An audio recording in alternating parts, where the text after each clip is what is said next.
ভগবান আর ভুল, এই দুই একই অক্ষর দিয়ে শুরু হয়।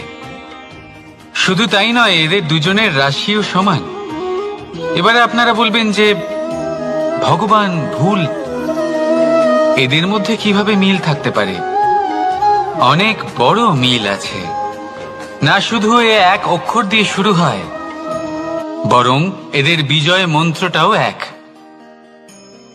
ভগবানকে মানুন, তাকে বিশ্বাস করুন, তাকে স্বীকার করুন।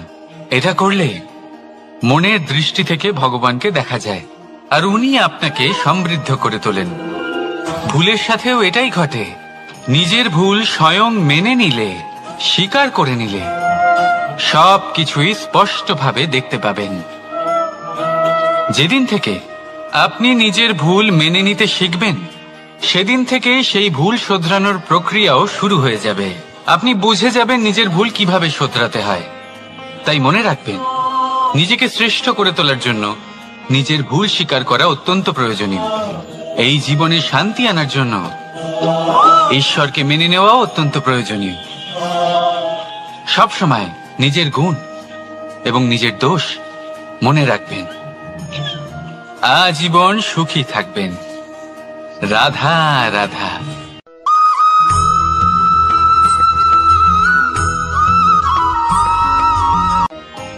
পরীক্ষা এমন একটা শব্দ যেটা শুনে সংসারের বেশিরভাগ মানুষই ভয়ভীত হয়ে পড়েন।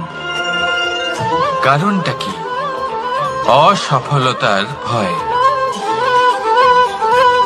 পরীক্ষা এই শব্দের যদি আমি অন্য দিকটা দেখাই, তার তাৎপর্য এই নয় যে আপনার দুর্বলতা সবার সামনে তুলে ধরবে। এটা তো হলো সেই যুক্তি যা আপনার বল, সাহস, শক্তিগুলি সবার সম্মুখে তুলে ধরবে। আগে হ্যাঁ, এটাই হলো সেই যুক্তি। আপনি নিজেই কখনো দেখবেন, পরীক্ষার সময় আপনার অন্তরের অনেক গুণ বাইরে বেরিয়ে আসে। এমন কোন শক্তির উদ্ভব হয় যার বিষয়ে আপনি নিজেও জানতেন না, ঠিক কিনা? তাই এই পরীক্ষাকে কখনো ভয় পাবেন না। বিশ্বাসের সাথে নির্ভীক হয়ে এটার সম্মুখীন হন। দিনের শেষে এই পরীক্ষা শুধুই আপনাকে উজ্জ্বল করবে, আপনাকে আরো শ্রেষ্ঠ করে তুলবে। তাহলে আসুন আমার সাথে ভালোবেসে বলুন, রাধা রাধা।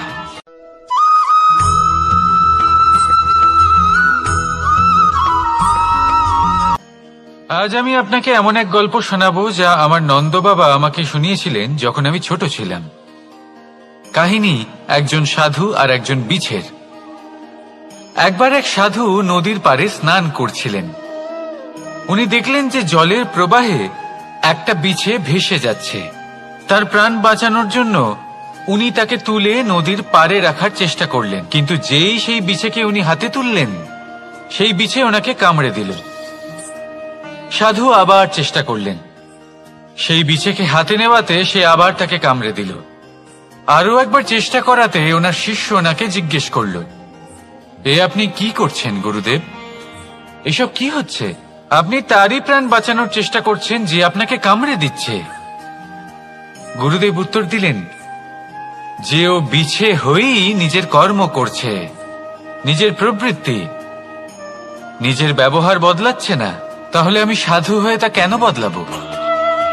এর তাৎপর্য হলো সরল, যে সংসারে কিছু মানুষ আছেন যারা হয়তো খারাপ, দুষ্ট প্রকৃতির, আর হয়তো তারা কখনোই বদলাবেন না, কখনোই কোনো পরিবর্তন আসবে না। কিন্তু তার মানে এই নয় যে আমরা আমাদের কর্ম করা ছেড়ে দিই, আমরা আমাদের প্রচেষ্টা ছেড়ে দেব। আগে না, আমাদের তো করতেই হবে, কারণ ইতিহাস সাক্ষী আছে যে এই চেষ্টা এই সংসারের ধারাকেও বদলে দিতে পারে। তাহলে আপনিও আসুন আর আমার সাথে ভালোবেসে বলুন, রাধা রাধা।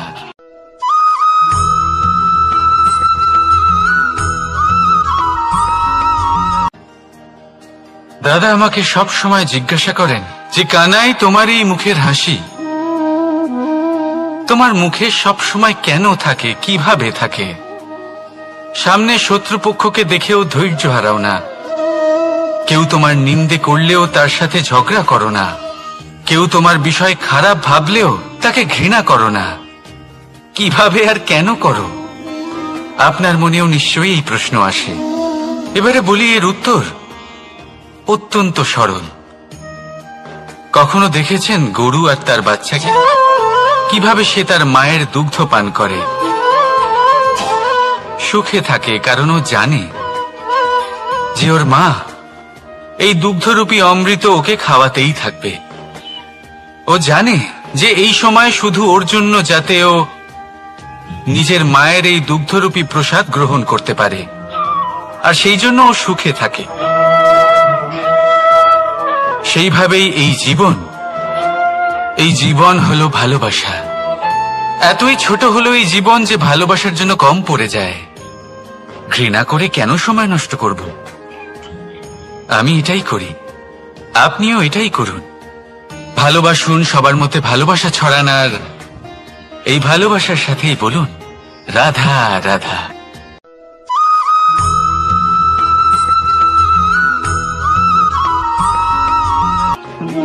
মানুষ জীবনে সবসময় শিখরে পৌঁছতে চায়, অনেক উঁচুতে উঠতে চায়, আর তার জন্য তারা কি না করে, পরিকল্পনা করে, ষড়যন্ত্র করে, প্রার্থনা করতে থাকে, আবার কারোর কাছে সাহায্যও চায়। কিন্তু এত কিছু করা সত্ত্বেও অনেক সময় মানুষ শিখরে পৌঁছতে পারে না। যদি পৌঁছেও যায় তাও খুব তাড়াতাড়ি নিচে নেমে আসে। এর কারণ কি? একটা উদাহরণ দিয়ে বোঝানো যাক। এই হলো ময়ূর পেখম, আর এই হলো পাথর। যদি এই পেখমকে হাওয়ায় ছুঁড়ে দিই তবে ও উড়তে থাকে, কিন্তু এই পাথর অতি শীঘ্রই মাটিতে নেমে আসে। এর কারণ কি? ভার। এই পাথর হলো ভারী, আর এই শিক্ষাই আমাদের গ্রহণ করতে হবে। ঠিক এইভাবেই যদি আমাদের মন দ্বন্দ্ব আর অহংকার দ্বারা পরিপূর্ণ হয়ে থাকে, তাহলে তা কখনোই শিখরে পৌঁছবে না। পৌঁছে গেলেও খুব শীঘ্রই মাটিতে নেমে আসবে। তাই এই মনকে হালকা করতে শিখুন, অহংকারকে, এই হিংসাকে ত্যাগ করুন। তারপর উঁচুতে উড়ে তো দেখুন কত উঁচুতে উড়তে পারবেন আপনি। আসুন আমার সাথে ভালোবেসে বলুন রাধা রাধা।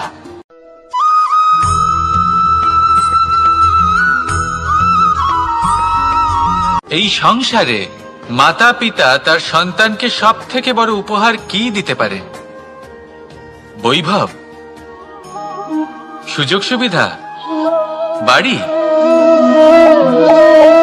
নাকি আশেপাশের পরিবেশ? এই সংসারে মাতা পিতা তার সন্তানকে সব থেকে বড় উপহার শিক্ষা দিতে পারেন, কিন্তু তার জন্য সময়ের প্রয়োজন হয়। এবার এই সময় অত্যন্ত অদ্ভুত। সময়ের ধারণা সবার রয়েছে। কখনো কখনো কিছু কঠিন সময় বরদানের মতো আমাদের সম্মুখে আসে। এরকম কোন সমস্যার কথা যদি আমি বলি, যেমন যুদ্ধ, মহামারী, মহা অসুখ, এরকম সময় আমাদের কাছে যথেষ্ট সময় থাকে। এই সময় আমরা চিন্তা করি, ভয়ভীত হই, কে জানে কত সম্পত্তির ক্ষয়ক্ষতি হবে। এবার এই সময় কিভাবে কাটিয়ে ওঠা যায়? অশুভ চিন্তা তার মনের মধ্যে বাসা বাঁধে। সে বুঝতে পারে না সে কি করবে। আমি বলবো চিন্তা ত্যাগ করুন, এই ভয়কে ত্যাগ করুন। আর মনে রাখুন একটা গুরুত্বপূর্ণ কথা, যে ঈশ্বর আপনাকে বরদান দিয়েছেন যাতে আপনি নিজের কর্তব্য পূর্ণ করতে পারেন। কর্তব্য, নিজের পরিবারকে সময় দেওয়া, নিজের সন্তানকে শিক্ষা দেওয়া। তাদের সাথে বসুন, কথাবার্তা বলুন, আলোচনা করুন। কিছু কথা তারা বলবে, কিছু আপনি বলবেন, কিছু আপনি শিখবেন, কিছু তারা শিখবে। তাদের সাথে খেলা করুন, তাদের সাথে পূর্বপুরুষের গল্প করুন। এইসব করলে তাতে না শুধু তাদের ভবিষ্যৎ উজ্জ্বল হবে, বরং আপনিও সন্তুষ্টি পাবেন। ভয়ভীত হবেন না। আজ বর্তমানে আপনি কি করতে পারেন যাতে আপনার বর্তমান সঠিক হবে এবং ভবিষ্যৎ উজ্জ্বল হবে, তাতে একাগ্র হন। সবকিছু শুভ হবে। রাধা রাধা।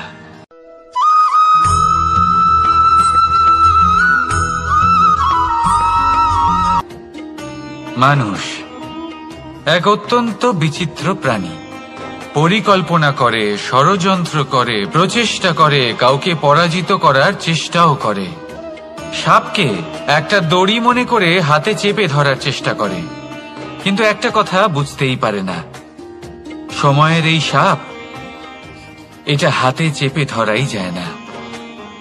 আর আপনি যা করবেন তা আবার ফিরে আসবে আপনারই সামনে। দেখুন, এতে কিছুই যায় আসে না যে আপনি কুম্ভকারের পুত্র নাকি কৃষ্ণের পুত্র। যদি আপনি অনুচিত কর্ম করেন তাহলে আপনার সাথেও অনুচিতই হবে। অশুভ কর্ম করলে আপনার সাথেও অশুভই হবে।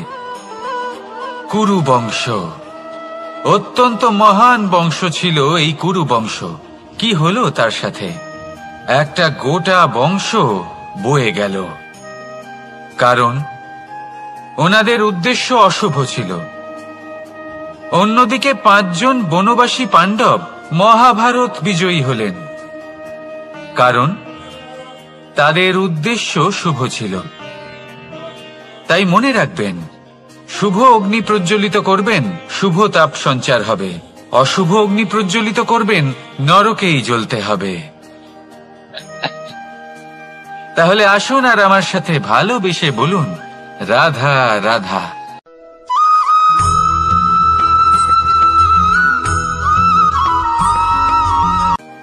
কখনো ভেবে দেখেছেন মানুষকেই এই সংসারে সর্বশ্রেষ্ঠ প্রাণী কেন বলা হয়? অন্য কোনো প্রাণীকে কেন নয়? শুধু কি এই জন্যই আমরা চিন্তা করতে পারি, আমাদের কাছে তীক্ষ্ণ বুদ্ধি রয়েছে, কোনো কিছু আবিষ্কার করতে পারি, সেই কারণেই? তা তো অন্য কোনো প্রাণীর কাছেও থাকতে পারে।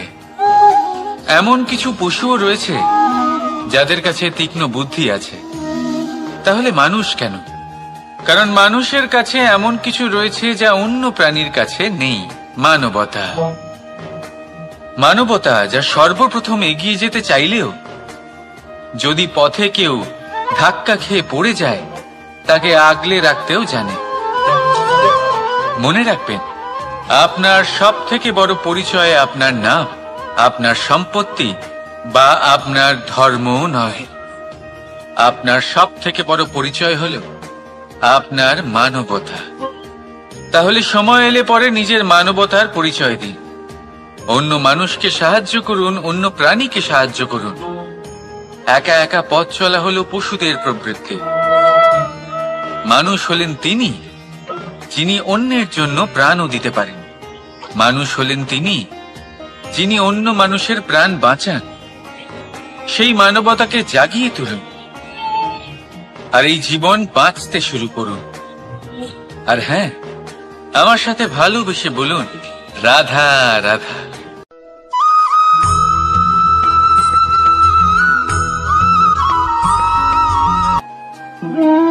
মানুষ জীবনে সবসময় সুখ পেতে চান, কিন্তু এই সুখ এটা আসলে কি?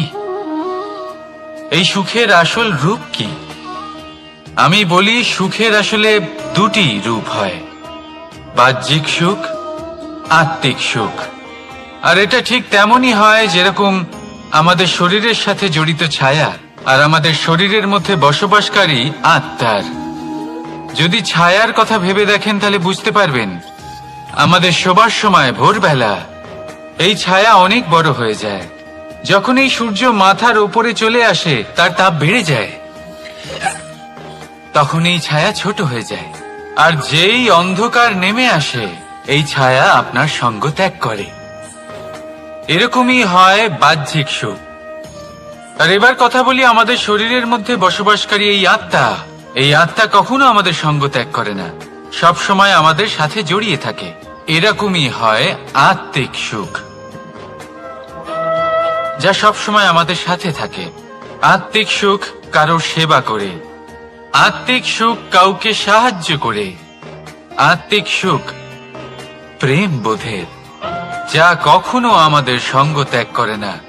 সেখানে বাহ্যিক সুখ, যতক্ষণ আপনি সম্পন্ন কিছু মানুষ এবং সুবিধার সাথে আছে, এই বাহ্যিক সুখ আপনার সাথে থাকবে।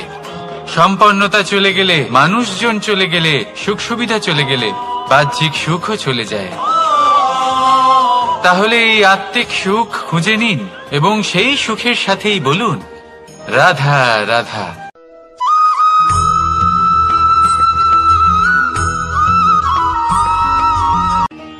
আত্মীয় স্বজন কারা হন? তারাই যারা সুখে দুঃখে পাশে থাকেন, তারা যারা বিপদের সময় আপনার পাশে এসে দাঁড়ান। এবার দেখুন, একটা প্রশ্ন করব আপনাদের, সব থেকে ঘনিষ্ঠ, আবশ্যক এবং গুরুত্বপূর্ণ আত্মীয় কারা, বিশেষ করে বিপদের সময়? কেউ বলবেন মাতা, কেউ বলবেন পিতা, কেউ বলবেন ভাই বোন, ইত্যাদি ইত্যাদি। এবার ভাবুন, আপনি বড় হয়ে গেছেন, আপনি বাড়ি থেকে দূরে চলে গেছেন, পেট ভরানোর জন্য আপনাকে প্রত্যেকদিন চেষ্টা করতে হয়। এমন সময় যদি আপনার জীবনে বিপদ এসে পড়ে, তাহলে কখন আপনার খবর ওনাদের কাছে পৌঁছবে?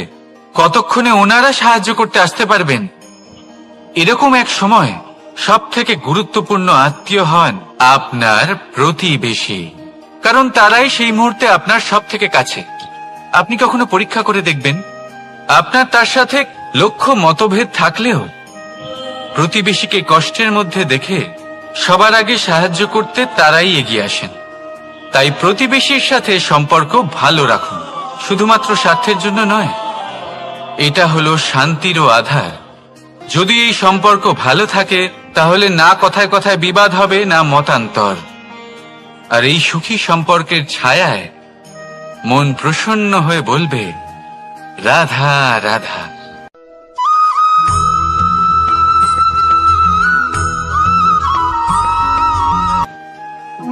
আপনি কখনো কোনো সাধারণ পাখি দেখেছেন? যেমন বাবুই। সে কি করে? সে কোনো গাছের ডালে নিজের বাসা বানায়। এবার সেইখানে বাসা বানানো সহজ ব্যাপার, কারণ সামগ্রী আশেপাশেই পাওয়া যায়। কিন্তু সমস্যা হলো আক্রমণ। কোনো সাপ বা অন্য কোনো পশু ওর বাসাতে ওর সন্তানদের উপর না আক্রমণ করে বসে, এই ভয়ে তার সব সময় থাকে। আর এটা সব থেকে কঠিন ব্যাপার এদের জন্য, নিজের বাসায় নিজের সন্তানদের সুরক্ষা। আর বাজ পাখি, যদি আমরা বাজের কথা বলি, তাহলে তারা কি করে? বাজ পাখি কোনো উঁচু পাহাড়ের শিখরে, কোনো পাথরের খাঁজে নিজের বাসা তৈরি করে। এবার ওখানে বাসা বানানো একেবারেই সহজ ব্যাপার নয়, কারণ সামগ্রী আশেপাশে পাওয়া যায় না, দূর থেকে নিয়ে আসতে হয়। কিন্তু সেইখানে আক্রমণের ভয়ও কখনোই থাকে না। এইভাবে উচিত রূপে ও নিজের বাসা রক্ষা করতে পারে, নিজের সন্তানদের রক্ষা করতে পারে। এর সারমর্ম হলো এটাই, যদি সমস্যা বড় হয়, তাহলে সমাধানও উচ্চমানের হওয়া উচিত। একটা বাজ পাখির মতো ভাবা আরম্ভ করে দিন। জীবনে যে কোনো সমস্যা ছোট মনে হবে। রাধা রাধা।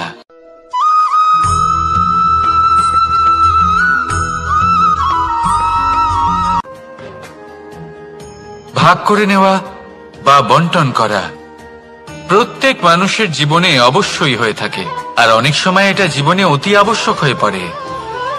কিন্তু ভাগ করার মনোকামনা তার থেকেও বেশি গুরুত্বপূর্ণ হলো যে কোন ঘটনার আধারে এই বাটোয়ারা হলো।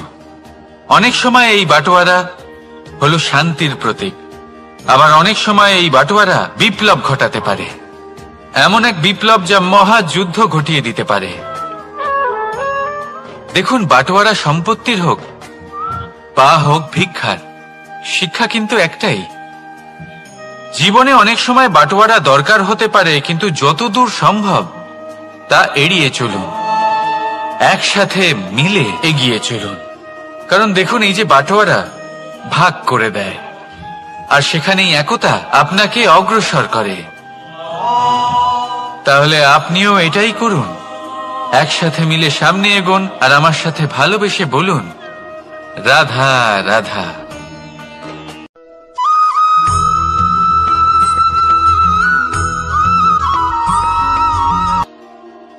জীবনে এমন কিছু কাজ রয়েছে যা আপনাকে একাই করতে হয়, আর এমন কিছু কাজ রয়েছে যা আপনাকে একসাথে মিলে করতে হয়, একজোট হয়ে, সঙ্গবদ্ধ হয়ে। এবার সঙ্গবদ্ধ বলতে কি বোঝাতে চাইছি? আমি তাদের কথা বলছি না যারা বাস্তবিকভাবে একে অপরের সাথে কাজ করেন, আমি তাদের কথা বলছি যারা একে অপরের থেকে দূরে থেকেও একে অপরকে বিশ্বাস করেন। আমি আগেও বলেছিলাম, সমস্ত বিশ্বের আশা বিশ্বাসেই বসবাস করে, তাই না? তাই যেখানে সমস্ত বিশ্ব আছে, সমস্ত সংসার আছে, সেইখানেই বিশ্বাস রয়েছে। তাই আপনার আশেপাশে এমন দল সঙ্গবদ্ধ করুন যাদের আপনার উপর বিশ্বাস আছে আর যাদেরকে আপনি বিশ্বাস করতে পারেন। তাহলে আসুন আর আমার সাথে ভালোবেসে বলুন, রাধা রাধা।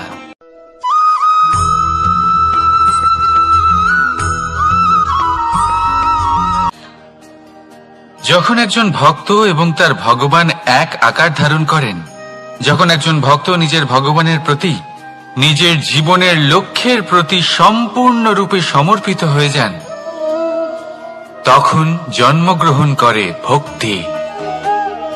আর তখন সংসারের সমস্ত আশা তিনি ত্যাগ করতে পারেন। সমস্ত আশা শেষ হতে পারে, কিন্তু মানুষের সঙ্গ ভক্তি কখনো ত্যাগ করে না। যখন ভক্ত ও ভগবান এক আকার ধারণ করেন, এক হয়ে যান, তখন রথী এবং সারথীর মধ্যে কোনো পার্থক্য থাকে না। তারাও এক হয়ে যান। একটাই ব্যক্তিত্ব, একটাই অস্তিত্ব। আর সেই জন্যই কখনো কখনো রথীর আদেশ ছাড়াই সারথী রথ চালিয়ে দেন, আবার কখনো সারথীর পরামর্শ ছাড়াই রথী আক্রমণ করে ফেলেন। এ তো শুধুমাত্র আরও একটা গুণ সেই সারথীর মধ্যে, যিনি ধর্ম স্থাপনার মহান কাজে আমার সারথী হতে চলেছেন। তাহলে আসুন আমার সাথে ভালোবেসে বলুন, রাধা রাধা।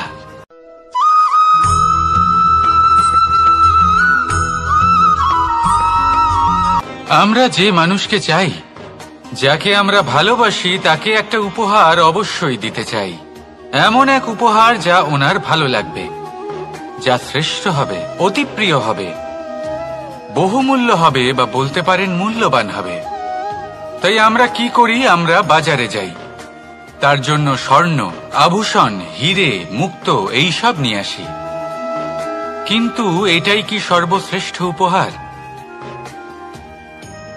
কখনোই না।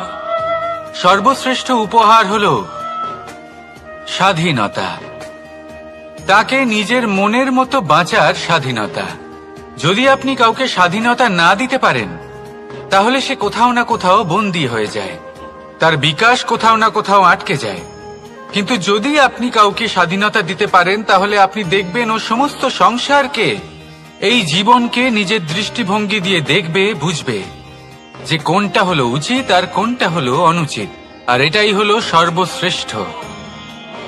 আর এবার যদি কাউকে স্বাধীনতার মাধ্যমে এত বড় একটা শক্তি দিতে পারেন, তাহলে আপনি আমাকে বলুন, এর থেকে বড় উপহার আর কি হতে পারে? আসুন আর আমার সাথে ভালোবেসে বলুন, রাধা রাধা।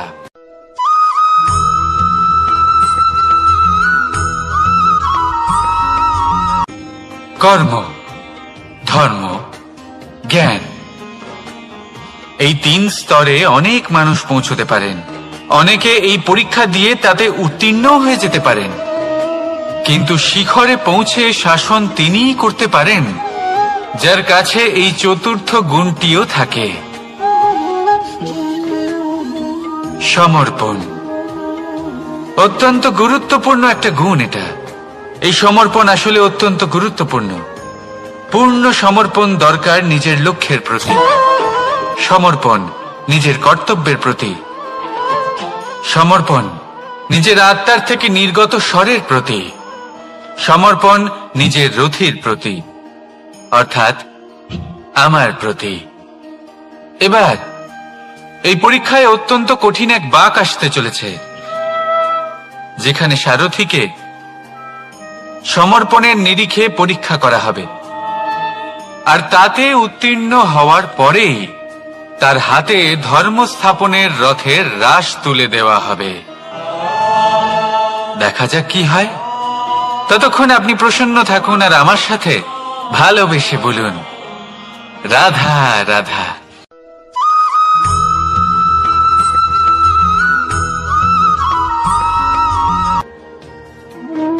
কর্ম, ধর্ম আর কর্তব্য, এই তিনটি একে অপরের সাথে জড়িত। আর অনেক সময় এই তিনটি পালন করতে করতে আমাদের সেই ব্যক্তির সামনে গিয়ে দাঁড়াতে হয়, তার বিরুদ্ধেই যেতে হয়, যাকে আমরা সব থেকে বেশি ভালোবাসি। কিন্তু সেইখানে এই যুদ্ধ কোনো ব্যক্তিগত যুদ্ধ থাকে না, এ হলো কর্ম, ধর্ম আর কর্তব্যের যুদ্ধ। এটা সরল নয়, অত্যন্ত কঠিন হয় তার সম্মুখীন হওয়া যাকে আমরা সব থেকে বেশি সম্মান করি। কিন্তু আমাদের তো আমাদের ধর্মের পথে চলতেই হবে, কারণ আমরা কর্মবদ্ধ, কর্তব্যবদ্ধ, আর এটাই করা উচিত। শুধু এটুকু মনে রাখবেন, যদি আপনার উদ্দেশ্য শুভ হয়, আপনার ভাবনা শুভ হয়, আপনি যদি কর্ম, ধর্ম আর কর্তব্যের পথে অগ্রসর হন, তাহলে এই প্রক্রিয়াতে যদি আপনাকে আপনার আরাধ্যেরও সামনে দাঁড়াতে হয়, তাহলেও আপনার কোনো ক্ষতি হবে না। তাহলে আসুন আর আমার সাথে ভালোবেসে বলুন, রাধা রাধা।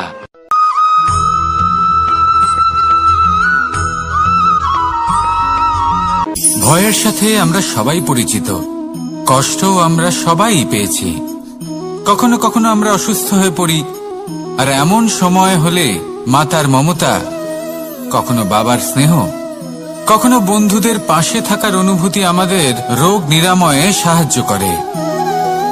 কখনো যদি আমরা নিরাশ হয়ে পড়ি, তখন যদি আমাদের কোনো আপনজন আমাদের দুটো ভালো কথা বলে, তখন আমাদের মনোবল বেড়ে যায়। ঠিক তেমন সংসারের এই রঙ্গমঞ্চে যদি আপনি পীড়িত অনুভব করেন, কিছু শুভ কথা আলোচনা করুন, কিছু স্তুতি গান করুন, কিছু মুহূর্তের জন্য হলেও নিজের ইষ্টদেবের কথা স্মরণ করুন আর প্রার্থনা করুন। সাহস বাড়বে, শক্তিও বৃদ্ধি পাবে এবং সামনে এগিয়ে চলার পথও দেখতে পাবেন।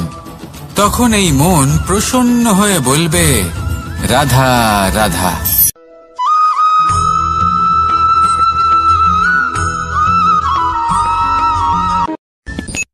সূর্যের তাপ এতটাই প্রখর হয়, তা সমস্ত বনস্পতিকে শুষ্ক করে দেয়। পুকুর হোক, নদী হোক, সরোবর হোক, সমস্ত শুষ্ক হয়ে যায়। কিন্তু আপনি কখনো শুনেছেন সূর্যের তাপে সমুদ্র শুকিয়ে গেছে? এমন কখনোই হয় না। আর এর পেছনেই লুকিয়ে রয়েছে এক অমূল্য জীবনের শিক্ষা।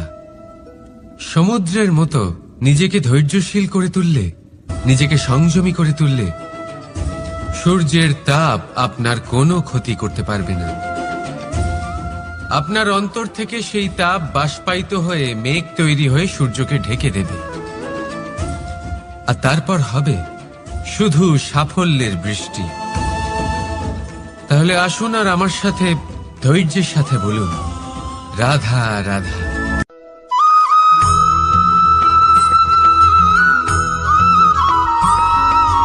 মানুষের জীবনে দুই ধরনের আবেগ থাকে যা চিরকাল তার সাথে বসবাস করে। প্রথম, স্বপ্ন। দ্বিতীয়, অজুহাত। মানুষ হাজার হাজার স্বপ্ন দেখতে পারে। আমাকে এই কাজ করতে হবে, আমাকে ওখানে ঘুরতে যেতে হবে, আমার জীবনে এই অসম্ভব কাজ বাস্তবায়িত করে দেখাতে হবে, আদি ইত্যাদি। এবার ঠিক যেমন স্বপ্ন দেখেন, সেইভাবে অজুহাতও খুঁজে নিয়ে আসেন। আমি এই স্বপ্ন পূরণ করতে পারলাম না, কারণ আমাকে কেউ সাহায্যই করল না, কারণ আমি দুর্বল হয়ে পড়েছিলাম, কারণ আমার কাছে সময়ই ছিল না, আদি ইত্যাদি। এবার সাফল্য এবং অসফলতার মাঝখানে এই ধরনের সংঘর্ষ হতে থাকে। সাফল্য তখন লাভ করা সম্ভব যখন আপনার স্বপ্ন আপনার অজুহাতের থেকে অনেক বড় হয়, আর অসফলতা তখন পাবেন যখন আপনার অজুহাত আপনার স্বপ্নের থেকে অনেক বড় হয়। আপনি যদি সাফল্য লাভ করতে চান, তাহলে চেষ্টা করতে থাকুন, পরিশ্রম করুন। যদি অসফল হন, তাহলে ভয়ভীত হওয়ার কোনো প্রয়োজন নেই। নিজের ভুল বুঝুন, তাকে শুধরে নিন, আবার চেষ্টা করুন। কিন্তু যদি নিজের জীবনে অজুহাত নিয়ে আসেন, তখন স্বপ্ন কখনো পূরণ হবে না। আসুন আমার সাথে ভালোবেসে বলুন, রাধা রাধা।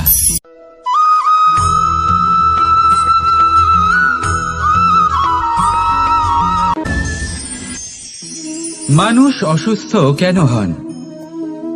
শারীরিক দুর্বলতার কারণে? না, মানুষ অসুস্থ হন তার মানসিকতার কারণে, তার বিবেকের কারণে, তার কর্মের কারণে, তার ক্রোধের কারণে। আর যখন কেউ সুস্থ হন, ঠিক হয়ে যান, তার মানে এটা নয় যে শুধু ওষুধের জন্য তিনি সুস্থ হয়েছেন। না, এটা কারোর তার প্রতি প্রেমের প্রভাব, বিশ্বাসের প্রভাব, সম্বলের প্রভাব। শুধুমাত্র ওষুধ দিয়ে কিছুই হয় না। যদি মনে প্রেম থাকে, বিবেক থাকে, বিশ্বাস থাকে, সম্বল থাকে, তবেই সেই ওষুধ কাজ করতে পারে। তাই মনে রাখবেন, এই জীবন হলো অত্যন্ত ছোট। মনে প্রেম ভাব রাখুন, মিত্রতা করুন, শত্রুতা নয়। ভালোবাসুন, বিদ্বেষ নয়। আর এই ভালোবাসার সাথেই বলুন রাধা রাধা।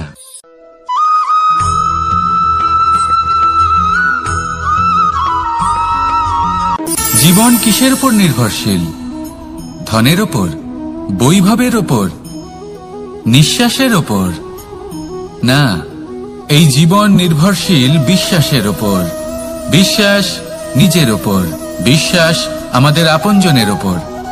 কিন্তু যখন এই বিশ্বাস ভেঙে যায়, তখন মানুষের মনও ভেঙে যায়, আর তারপর সে অন্য কিছু করতেই পারে না। তখন কি করা যেতে পারে?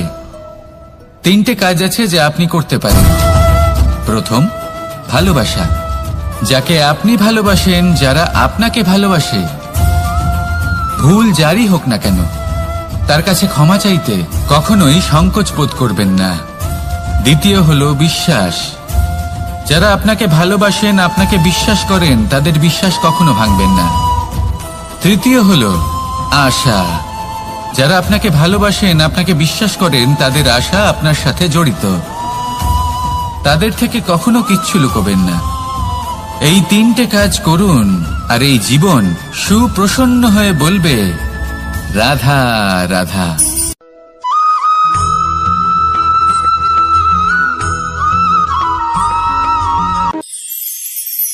মানুষ জীবনে সব সময় চিন্তা করে, ভাবতে থাকে যে তার জীবনে কতই না সমস্যা।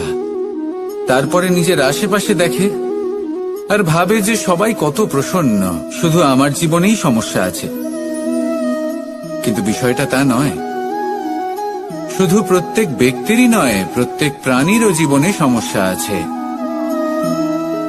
এবার মানুষ একটা পাখিকে দেখে এটাই ভাবে যে এদের জীবন কতটা সহজ। কোনো দেশেরই সীমারেখা এদের ওপর লাগু হয় না। কোথায় থাকবে সেই নিয়েও কোনো ভাবনা নেই।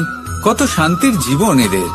তারপর সে একটা পিঁপড়েকে দেখে আর এটা ভাবে কি অসাধারণ, এদের তো সারা জীবনই মাটির উপরেই অতিবাহিত হয়, খাবারটাও মাটিতেই পেয়ে যায়। কি শান্তির জীবন এদের। কিন্তু যখন কোনো ঝড় আসে, তখন সবার আগে সেই পাখির বাসাটাই ঝড়ে ভেঙে যায়। এই পাখি যে শাখাতেই গিয়ে বসে পড়ুক, তাদের উপর সবসময় সংকট থাকে যে ওপর থেকে কোনো বড় পাখি এসে তাদের উপর প্রহার না করে, তারা নিজেদের প্রাণ না হারায়।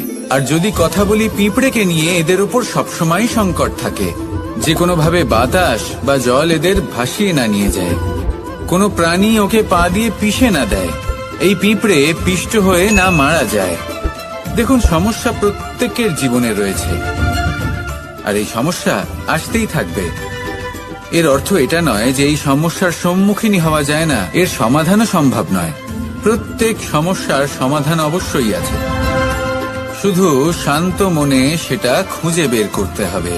তাহলে সেটাই করুন, প্রত্যেক সমস্যার সমাধান করতে থাকুন। যত সমাধান করবেন, জীবন আনন্দময় হয়ে উঠবে। যদি সমাধান না করেন, তাহলে আজীবন দুঃখই পেতে থাকবেন। আসুন আমার সাথে ভালোবেসে বলুন রাধা রাধা।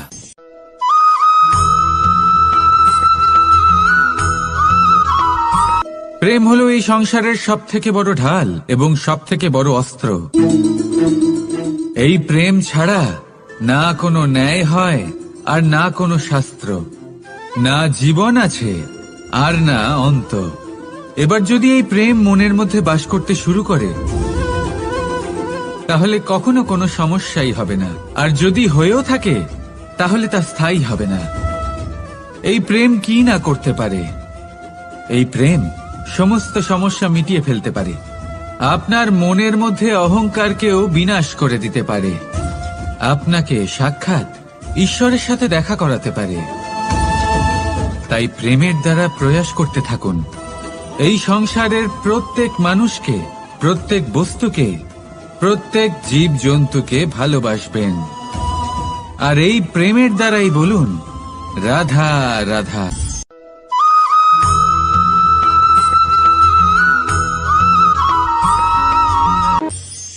মানুষ এক অত্যন্ত বিচিত্র প্রাণী।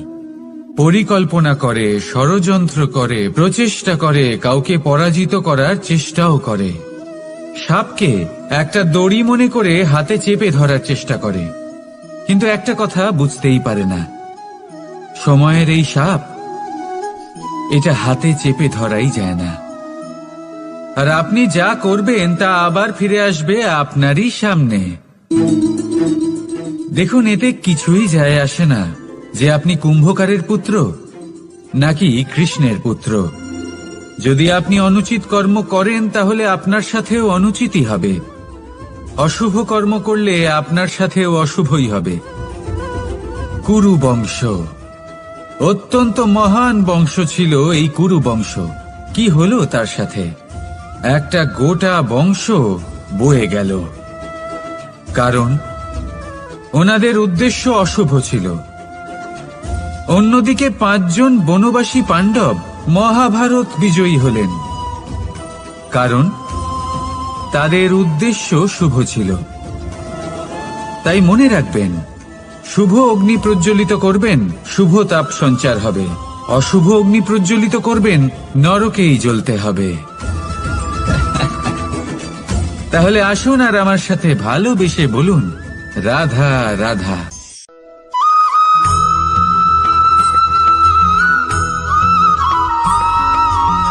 প্রেম এই সংসারে এসেছিল এই সংসারকে প্রেমের শিক্ষা দেওয়ার জন্য, এই জীবনের সুখের অনুভূতি আসলে কি তা শেখানোর জন্য। কিন্তু যদি সত্যি কথা বলি, তো আমি নিজেই প্রতিদিন প্রেমের নতুন নতুন স্বরূপ দেখতে পাই। প্রেমের একটা নতুন অনুভূতি প্রত্যেক নতুন দিনে। আর তার কারণ হলো এই প্রেম অনন্ত, এ হলো দৈব। প্রেম হলো এই সংসারের সবথেকে বড় ঢাল এবং সবথেকে বড় অস্ত্র। এই প্রেম ছাড়া না কোনো ন্যায় হয় আর না কোনো শাস্ত্র, না জীবন আছে আর না অন্ত। এবার যদি এই প্রেম মনের মধ্যে বাস করতে শুরু করে, তাহলে কখনো কোনো সমস্যাই হবে না। আর যদি হয়েও থাকে, তাহলে তা স্থায়ী হবে না। এই প্রেম কি না করতে পারে? এই প্রেম সমস্ত সমস্যা মিটিয়ে ফেলতে পারে। আপনার মনের মধ্যে অহংকারকেও বিনাশ করে দিতে পারে। আপনাকে সাক্ষাৎ ঈশ্বরের সাথে দেখা করাতে পারে। তাই প্রেমের দ্বারা প্রয়াস করতে থাকুন। এই সংসারের প্রত্যেক মানুষকে, প্রত্যেক বস্তুকে, প্রত্যেক জীব জন্তুকে ভালোবাসবেন। আর এই প্রেমের দ্বারাই বলুন রাধা রাধা।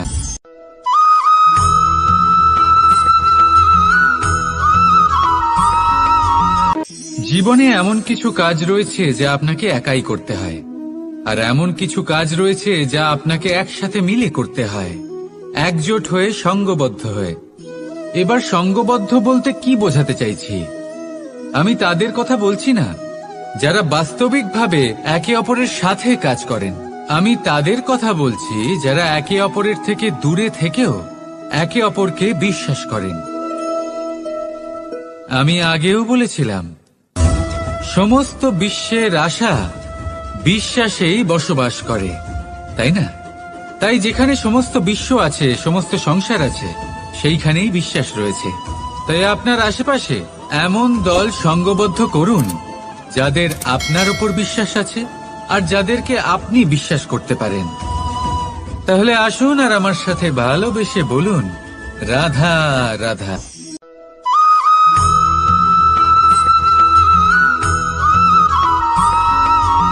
আমরা যে মানুষকে চাই, যাকে আমরা ভালোবাসি, তাকে একটা উপহার অবশ্যই দিতে চাই। এমন এক উপহার যা ওনার ভালো লাগবে। যা শ্রেষ্ঠ হবে, অতি প্রিয় হবে, বহুমূল্য হবে, বা বলতে পারেন মূল্যবান হবে। তাই আমরা কি করি? আমরা বাজারে যাই, তার জন্য স্বর্ণ, আভূষণ, হিরে, মুক্ত এইসব নিয়ে আসি। কিন্তু এটাই কি সর্বশ্রেষ্ঠ উপহার? কখনোই নয়। সর্বশ্রেষ্ঠ উপহার হল স্বাধীনতা, তাকে নিজের মনের মতো বাঁচার স্বাধীনতা। যদি আপনি কাউকে স্বাধীনতা না দিতে পারেন, তাহলে সে কোথাও না কোথাও বন্দী হয়ে যায়, তার বিকাশ কোথাও না কোথাও আটকে যায়। কিন্তু যদি আপনি কাউকে স্বাধীনতা দিতে পারেন, তাহলে আপনি দেখবেন ও সমস্ত সংসারকে, এই জীবনকে নিজের দৃষ্টিভঙ্গি দিয়ে দেখবে, বুঝবে যে কোনটা হলো উচিত আর কোনটা হলো অনুচিত। আর এটাই হলো সর্বশ্রেষ্ঠ। আর এবার যদি কাউকে স্বাধীনতার মাধ্যমে এত বড় একটা শক্তি দিতে পারেন, তাহলে আপনি আমাকে বলুন, এর থেকে বড় উপহার আর কি হতে পারে? আসুন আর আমার সাথে ভালোবেসে বলুন, রাধা রাধা।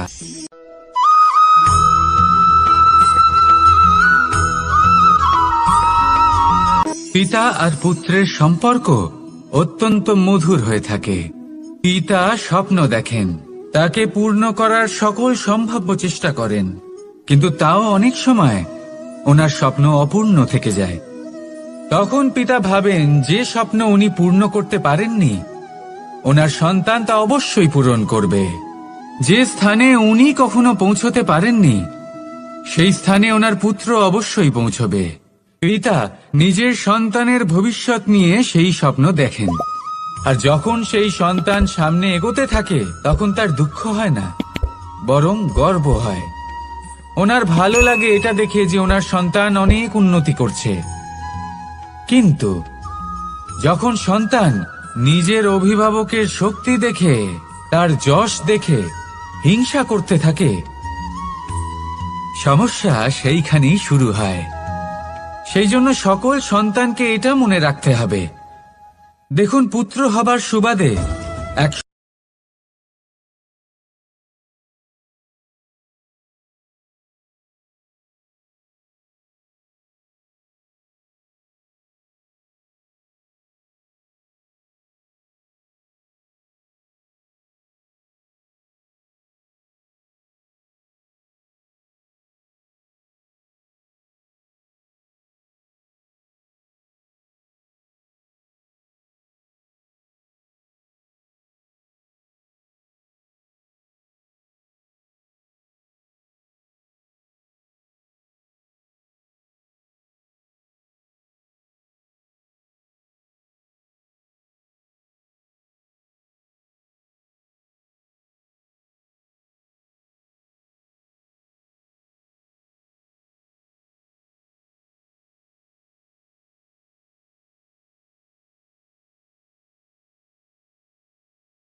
আমরা যখনই কোনো যাত্রায় যাব বলে মনে করি তখনই আমরা প্রস্তুত থাকি আসন্ন বিপদের জন্য বা সংকটের জন্য। যেমন যদি আমাদের মনে হয় যে আজকের পরিবেশ খুব ঠান্ডা হবে, তাহলে আমরা গরম বস্ত্র ধারণ করি বা সেটাকে সাথে নিয়ে যাই। যদি মনে হয় যে বৃষ্টি হতে পারে বা বৃষ্টি হয়ে চলেছে আমরা দেখছি, তাহলে আমরা একটা ছাতা সাথে নিয়ে নিই। আমরা প্রস্তুত থাকতে চাই এবং এটাই উচিত, এবং সেই কারণেই আমরা যাত্রায় সাফল্য লাভ করি। কিন্তু যদি আমরা কথা বলি জীবনযাত্রা নিয়ে, যা কিনা সব থেকে বেশি গুরুত্বপূর্ণ, তাহলে তার জন্য আমরা পূর্ণরূপে প্রস্তুত থাকি না। আশেপাশের মানুষ, এই সমাজ, আমাদের সাথী, আমাদের মিত্ররা যে কোনো মুহূর্তে বদলে যেতে পারেন। সেই জন্য আমরা নিজেদেরকে কখনো সাবধান করি না, কখনোই নিজেদের প্রস্তুত করি না। আমাদের এটা কখনোই মনে হয় না যে এরকম হতে পারে, আর সেই কারণেই শেষে গিয়ে আমরা অত্যন্ত দুঃখ পাই। একটা অমূল্য শিক্ষা আছে যেটা আমাদের লাভ করা উচিত। সতর্ক থাকা উচিত। এই জীবনযাত্রার জন্য শুধুমাত্র এই পরিবেশের বিষয়ে তথ্য সংগ্রহ করা বা তাকে অনুমান করা এটুকু হলেই চলবে না। আমাদের আশেপাশের মানুষজনকে দেখতে হবে, তাদের স্বভাব পরিস্থিতির ওপর নজর রাখতে হবে। যখন তারা রং পাল্টাচ্ছেন নজর রাখতে হবে, তা অত্যন্ত আবশ্যক। পরিবর্তন আপনার জীবনে অবশ্যম্ভাবী। সঠিকভাবে তার সম্মুখীন হন। আসুন আমার সাথে ভালোবেসে বলুন, রাধা রাধা।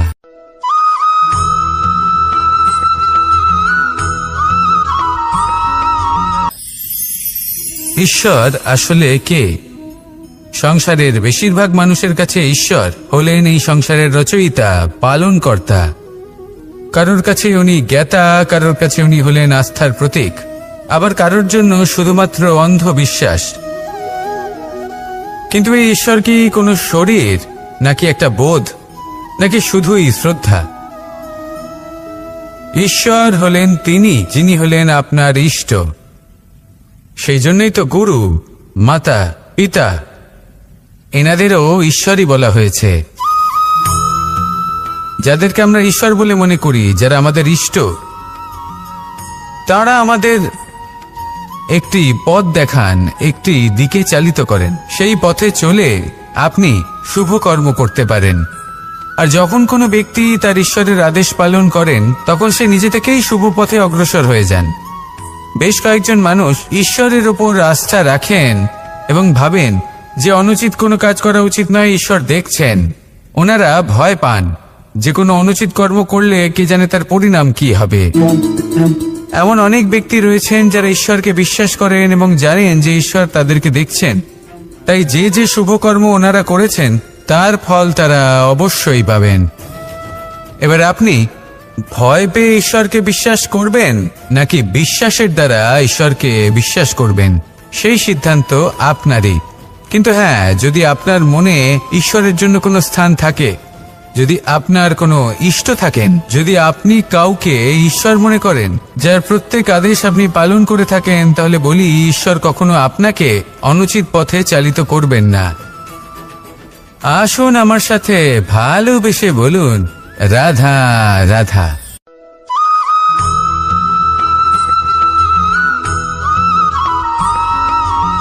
আমি রথে যাত্রা করি। বারবার থেমে আপনাকে দেখতে হবে, নিজেকে কিছু প্রশ্ন করতে হবে। আমি কি আজ সেই কর্মই করছি যেটা আমি করতে চেয়েছিলাম? আমি কি আজ সেই জীবন যাপন করছি যেমন আমি যাপন করতে চেয়েছিলাম? যদি এই প্রশ্নগুলোর উত্তর হ্যাঁ হয়, তাহলে এগোতে থাকুন, নয়তো থেমে যান এবং বিচরণ করুন। মনে রাখবেন, এই সংসার অত্যন্ত জটিল, আর এতে হারিয়ে যাওয়া অত্যন্ত সরল। সেই জন্য নিজে থেকে বারবার থামা এবং জীবন চিন্তন করা অত্যন্ত আবশ্যক।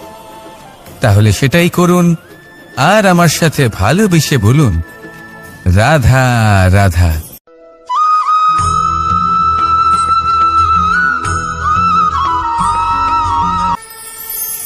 কথায় আছে যে স্বপ্ন এবং লক্ষ্য হলো একটি মুদ্রারই দুটি দিক। যতক্ষণ না স্বপ্ন দেখছেন, ততক্ষণ বুঝবেন কি করে আপনার লক্ষ্য কি? স্বপ্ন দেখে যদি নিজের লক্ষ্য বুঝতে পারেন, সেটা পেতে চান, তবেই সেটা লাভ করতে পারবেন। কিন্তু স্বপ্ন এবং লক্ষ্য এই দুইয়ের মধ্যে একটা ভারসাম্য রয়েছে, যেটা বজায় রাখা প্রয়োজনীয়।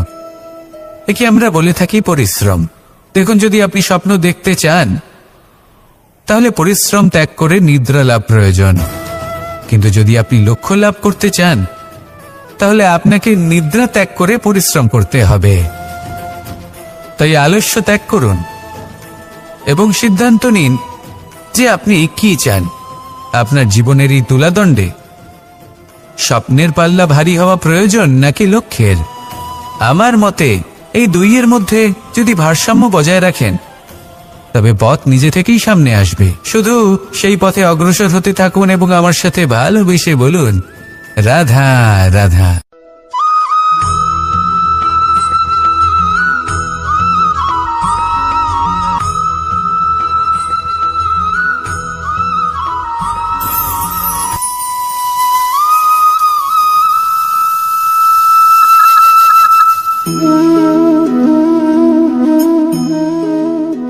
মোহনের বাঁশির এই সুর, এই সঙ্গীত কার না পছন্দ হয়?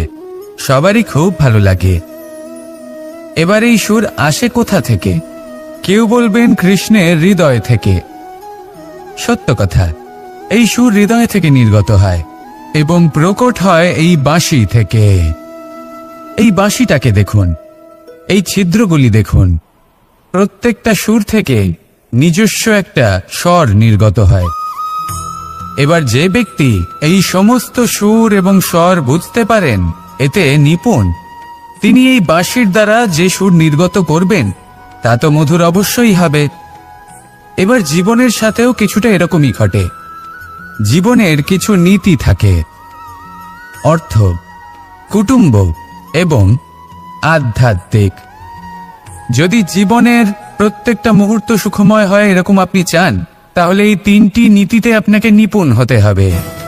কোনো একটি বিশেষ নীতির প্রতি যদি আপনি বেশি ঝুঁকে পড়েন তাহলে বাকি দুই নীতি থেকে যা সুখ লাভ করা সম্ভব তা পারবেন না।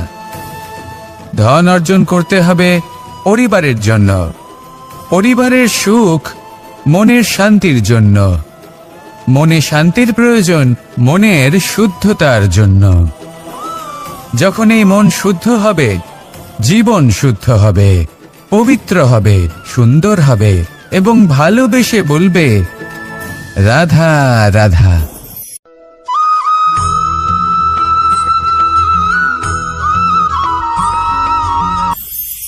আপনারা সবাই একটা গাছের পাতাকে দেখুন। যতক্ষণ পর্যন্ত গাছের সাথে, মানে গাছের ডালের সাথে জুড়ে থাকে, সে সবুজ থাকে, বাতাসের সাথে সে নড়তে থাকে। যতক্ষণ পর্যন্ত ও সূর্য থেকে পাওয়া রশ্মির শক্তি গাছে পৌঁছে দেয় ততক্ষণ ও ডালের সাথে যুক্ত থাকে। কিন্তু যখন সেই পাতা শুকিয়ে যায় তখন তার কোনো গুরুত্ব থাকে না। সেই পাতা গাছের ডালে এবং বৃক্ষের কাছে বোঝা হয়ে থেকে যায়। এবং এমন এক সময় আসে যখন সেই ডালটি শুকনো সেই পাতাকে পরিত্যাগ করে। এটাই আমরা এই প্রকৃতিতে দেখি এবং এটাই হলো সত্য। আর এটাই আমাদের জীবনে খুব বড় একটা শিক্ষা। যদি আপনিও নিজের জীবনে নিজের আপনজনদের কাছে বোঝা স্বরূপ হয়ে দাঁড়ান, তাহলে তারা আপনাকে যতই ভালোবাসুক না কেন, ওনারা যদি নাও চান তাহলেও এমন এক দিন আসবে যখন আপনার আপনজন আপনাকে পরিত্যাগ করবে। সেই জন্য সবসময় আত্মনির্ভর হয়ে ওঠার চেষ্টা করুন। নিরন্তর পরিশ্রম করতে থাকুন, কারোর উপর বোঝা হয়ে থাকবেন না, বরং তার সাথে মিলে দায়িত্ব পালন করুন। এমনটা করবেন তাহলে আপনার সম্মানও বজায় থাকবে এবং সম্পর্কের মধ্যে আপনার মূল্যও বজায় থাকবে। আসুন আর আমার সাথে ভালোবেসে বলুন, রাধা রাধা।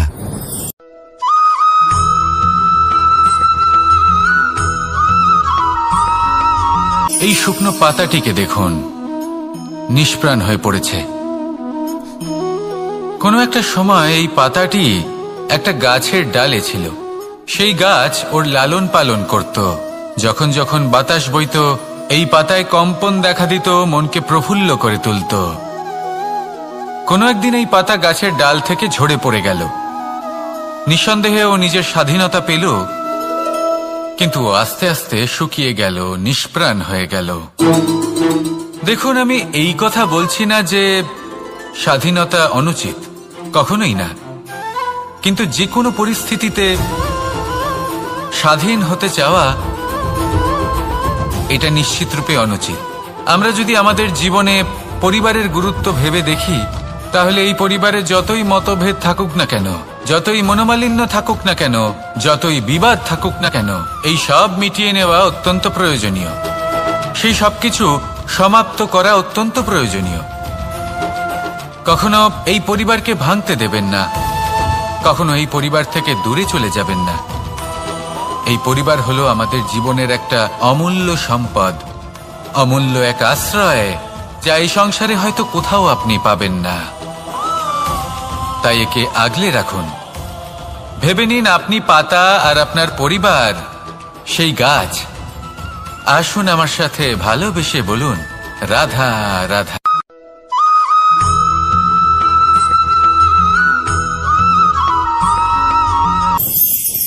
প্রেম 2.5 অক্ষর, মাত্র 2.5 অক্ষরের এই শব্দ প্রেম, এর মধ্যে ত্রিলোকের এবং সমগ্র ব্রহ্মাণ্ডের বীজ নিহিত আছে। এমন কি আছে যা এই প্রেম করতে পারে না? যেখানে শক্তি এবং বিদ্যা প্রয়োগ করে আপনি কিছুই করতে পারবেন না, সেটাও প্রেম দ্বারা অর্জন করা সম্ভব। প্রেম চাইলে পাথরেও ফুল ফোটাতে পারে। প্রেম চাইলে ন্যাড়া পাহাড়ের বুক চিরে নদীপথ তৈরি করতে পারে। চাইলে নিরক্ষর ব্যক্তিকে সংসারের শ্রেষ্ঠ জ্ঞানী করে তুলতে পারে। শুধুমাত্র এই প্রেমের জন্য সবার দুষ্ট কানাই ঘনশ্যাম হয়ে উঠেছিল।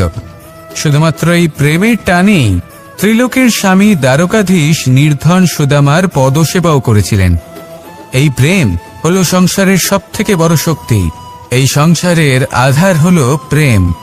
এমন কিচ্ছু নেই যা এই প্রেমের পক্ষে সম্ভব নয়।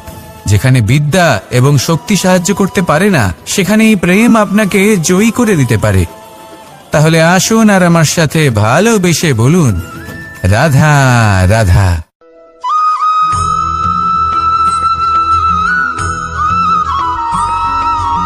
দীপাবলি আমাদের সবথেকে বড় উৎসব।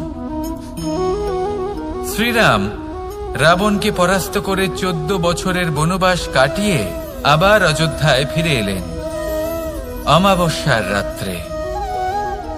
অযোধ্যায় সবাই খুব প্রসন্ন ছিলেন, খুবই উৎসাহিত ছিলেন। অযোধ্যায় সহস্র প্রদীপ প্রজ্বলিত করা হয়েছিল এই উৎসবে।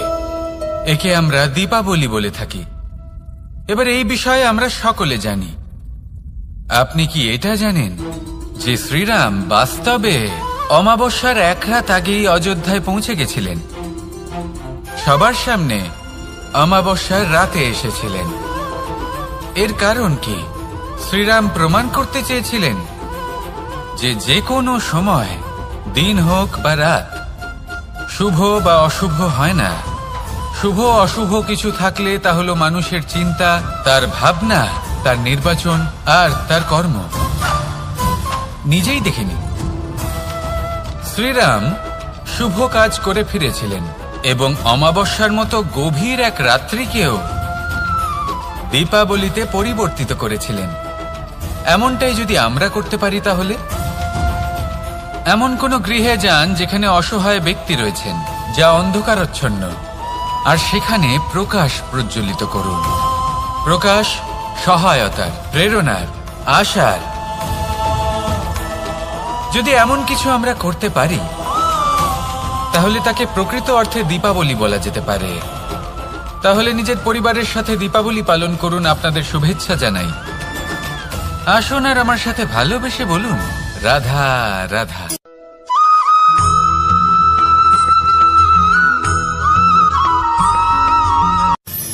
মানুষের এই জীবন, মানুষ জন্ম নেয়, একটা নির্দিষ্ট সময়ের পরে এই সংসার ত্যাগ করে চলেও যায়।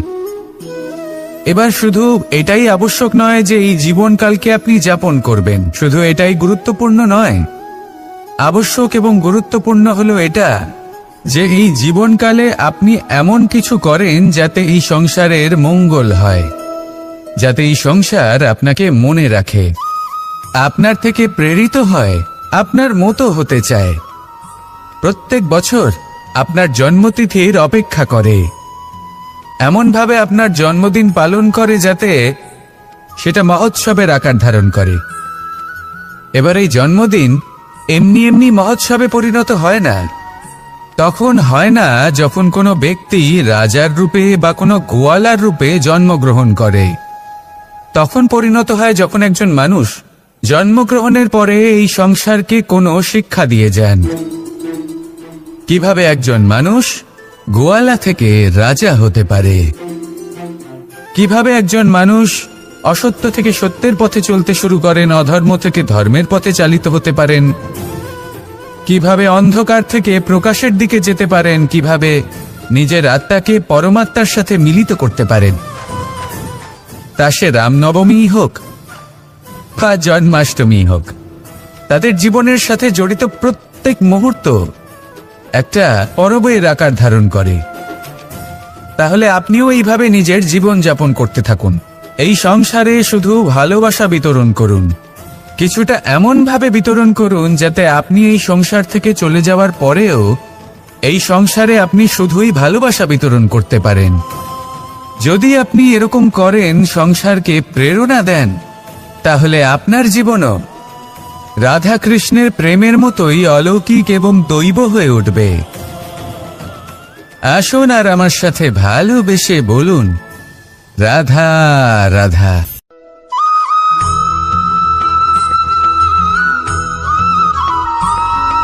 ভোজন। এই সংসারে যেই হোক না কেন, কোনো মানুষ হোক, কোনো প্রাণী হোক, কোনো কীট হোক বা কোনো বনস্পতি হোক, প্রত্যেকের জন্য ভোজন অতি আবশ্যক। কারণ ভোজন থেকেই শক্তি পাওয়া যায়, আর সেই শক্তি দিয়েই সংসারের, আমাদের জীবনের সমস্ত কার্য করা যায়। এবার এমন এক ধরনের শক্তি হয় যা শীতের ঋতুতে সূর্য থেকে আমরা পেয়ে থাকি, আর আরেক ধরনের উত্তাপ হয় যা দিয়ে ভোজন রান্না করা হয়, সুস্বাদু নানান ধরনের ভোজন। এবার অত্যন্ত গুরুত্বপূর্ণ হলো যে ব্যক্তি সেই ভোজন বানাচ্ছেন তার মানসিক পরিস্থিতি এবং সেই ব্যক্তি যিনি ভোজন গ্রহণ করছেন তার মানসিক অবস্থা। যখনই আপনি ভোজন বানাচ্ছেন তখন ভালোবাসার সাথে কাজটা করুন, ধন্যাত্মক ভাব নিয়ে, সৎ ভাবনার সাথে। কারণ আপনার এই মানসিক স্থিতি শক্তির আকারে সেই খাদ্যের সাথে মিলে মিশে যায়। আর যখনই আপনি ভোজন গ্রহণ করছেন তখন সদ্ভাবনার সাথে, প্রসন্নতার সাথে গ্রহণ করুন, ধন্যাত্মক ভাব নিয়ে। যদি আপনি প্রসন্নতার সাথে রান্না করেন, প্রসন্নতার সাথে খাদ্য গ্রহণ করেন, তাহলে আপনি প্রসন্নই থাকবেন, আর মন সুপ্রসন্ন হয়েই বলবে রাধা রাধা।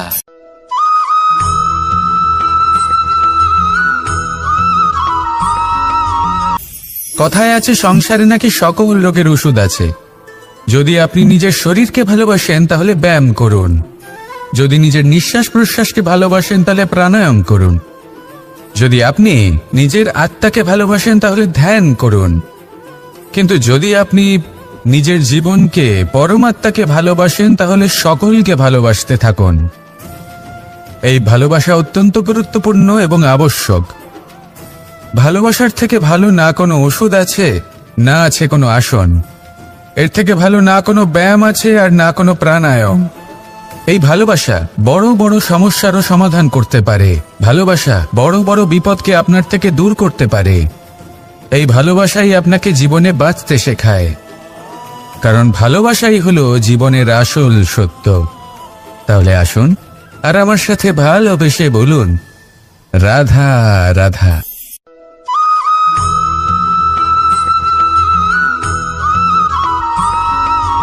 আমি মনুষ্যরূপে জন্ম নিয়েছি এবং সমস্ত কর্ম এই রূপেই করেছি, কিন্তু আশ্চর্যের বিষয় হলো যে আজও মানুষ আসেন এবং হাত জোড় করে প্রার্থনা করেন যেন আমি ওনাদের সহায়।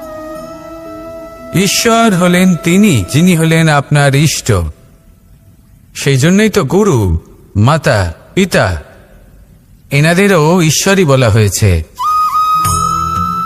যাদেরকে আমরা ঈশ্বর বলে মনে করি, যারা আমাদের ইষ্ট, তারা আমাদের একটি পথ দেখান, একটি দিকে চালিত করেন। সেই পথে চলে আপনি শুভ কর্ম করতে পারেন। আর যখন কোনো ব্যক্তি তার ঈশ্বরের আদেশ পালন করেন, তখন সে নিজে থেকেই শুভ পথে অগ্রসর হয়ে যান।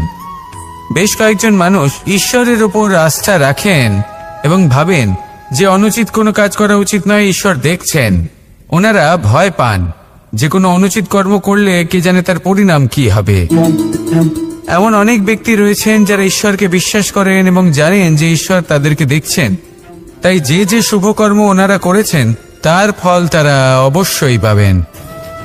এবার আপনি ভয় পেয়ে ঈশ্বরকে বিশ্বাস করবেন নাকি বিশ্বাসের দ্বারা ঈশ্বরকে বিশ্বাস করবেন, সেই সিদ্ধান্ত আপনারই। কিন্তু হ্যাঁ, যদি আপনার মনে ঈশ্বরের জন্য কোনো স্থান থাকে, যদি আপনার কোনো ইষ্ট থাকেন, যদি আপনি কাউকে ঈশ্বর মনে করেন যার প্রত্যেক আদেশ আপনি পালন করে থাকেন, তাহলে বলি ঈশ্বর কখনো আপনাকে অনুচিত পথে চালিত করবেন না। আসুন আমার সাথে ভালোবেসে বলুন, রাধা রাধা।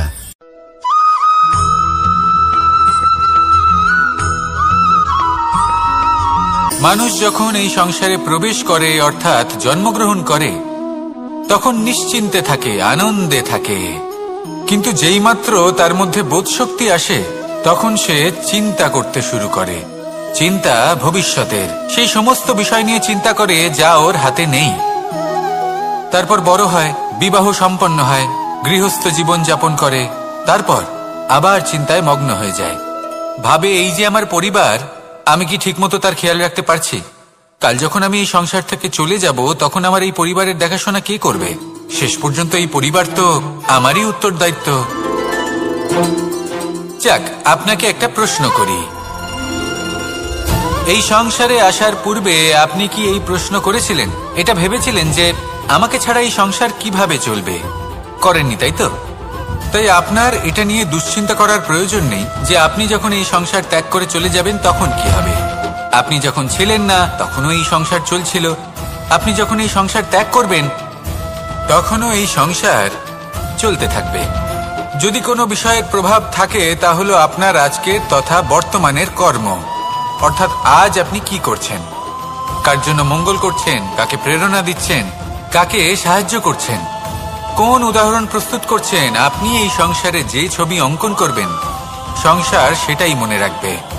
তাহলে শুধু সৎকর্ম করুন, মঙ্গল করতে থাকুন, আর আমার সাথে ভালোবেসে বলুন, রাধা রাধা।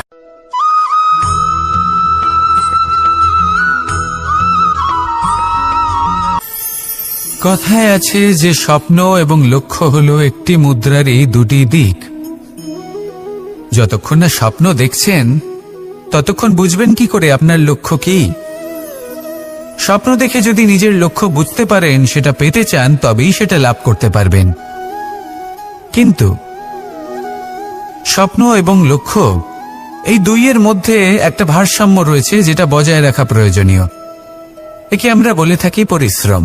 দেখুন, যদি আপনি স্বপ্ন দেখতে চান, তাহলে পরিশ্রম ত্যাগ করে নিদ্রা লাভ প্রয়োজন। কিন্তু যদি আপনি লক্ষ্য লাভ করতে চান, তাহলে আপনাকে নিদ্রা ত্যাগ করে পরিশ্রম করতে হবে। তাই আলস্য ত্যাগ করুন এবং সিদ্ধান্ত নিন যে আপনি কি চান। আপনার জীবনের এই তুলাদণ্ডে স্বপ্নের পাল্লা ভারী হওয়া প্রয়োজন নাকি লক্ষ্যের? আমার মতে এই দুইয়ের মধ্যে যদি ভারসাম্য বজায় রাখেন, তবে পথ নিজে থেকেই সামনে আসবে। শুধু সেই পথে অগ্রসর হতে থাকুন এবং আমার সাথে ভালোবেসে বলুন, রাধা রাধা।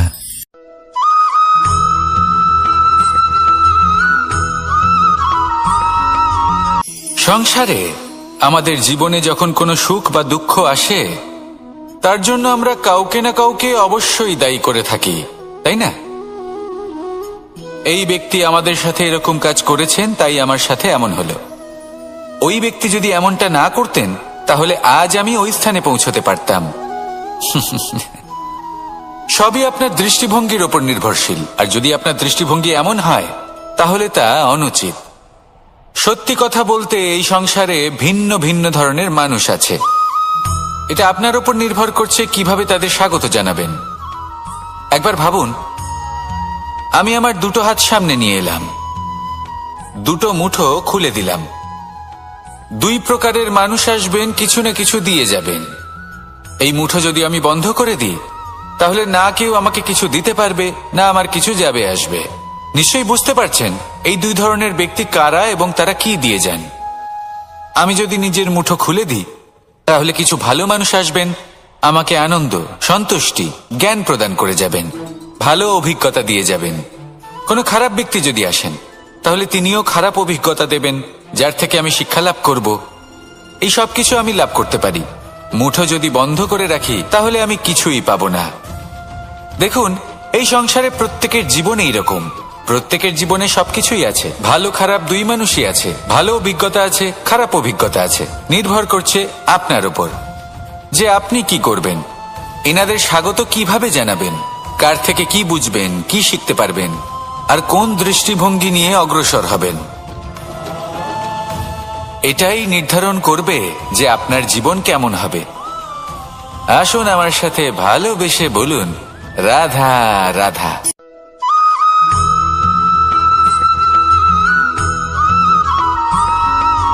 আমরা যখনই কোনো যাত্রায় যাব বলে মনে করি, তখনই আমরা প্রস্তুত থাকি আসন্ন বিপদের জন্য বা সংকটের জন্য। যেমন যদি আমাদের মনে হয় যে আজকের পরিবেশ খুব ঠান্ডা হবে, তাহলে আমরা গরম বস্ত্র ধারণ করি বা সেটাকে সাথে নিয়ে যাই। যদি মনে হয় যে বৃষ্টি হতে পারে বা বৃষ্টি হয়ে চলেছে, আমরা দেখছি, তাহলে আমরা একটা ছাতা সাথে নিয়ে নিই।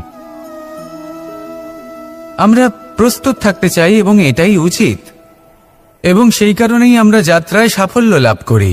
কিন্তু যদি আমরা কথা বলি জীবনযাত্রা নিয়ে, যা কিনা সব থেকে বেশি গুরুত্বপূর্ণ, তাহলে তার জন্য আমরা পূর্ণরূপে প্রস্তুত থাকি না। আশেপাশের মানুষ, এই সমাজ, আমাদের সাথী, আমাদের মিত্ররা যে কোনো মুহূর্তে বদলে যেতে পারেন। সেই জন্য আমরা নিজেদেরকে কখনো সাবধান করি না, কখনোই নিজেদের প্রস্তুত করি না। আমাদের এটা কখনোই মনে হয় না যে এরকম হতে পারে, আর সেই কারণেই শেষে গিয়ে আমরা অত্যন্ত দুঃখ পাই। একটা অমূল্য শিক্ষা আছে যেটা আমাদের লাভ করা উচিত। সতর্ক থাকা উচিত। এই জীবনযাত্রার জন্য শুধুমাত্র এই পরিবেশের বিষয়ে তথ্য সংগ্রহ করা বা তাকে অনুমান করা, এটুকু হলেই চলবে না। আমাদের আশেপাশের মানুষজনকে দেখতে হবে, তাদের স্বভাব পরিস্থিতির ওপর নজর রাখতে হবে। যখন তারা রং পাল্টাচ্ছেন, নজর রাখতে হবে, তা অত্যন্ত আবশ্যক। পরিবর্তন আপনার জীবনে অবশ্যম্ভাবী। সঠিকভাবে তার সম্মুখীন হন। আসুন আমার সাথে ভালোবেসে বলুন, রাধা রাধা।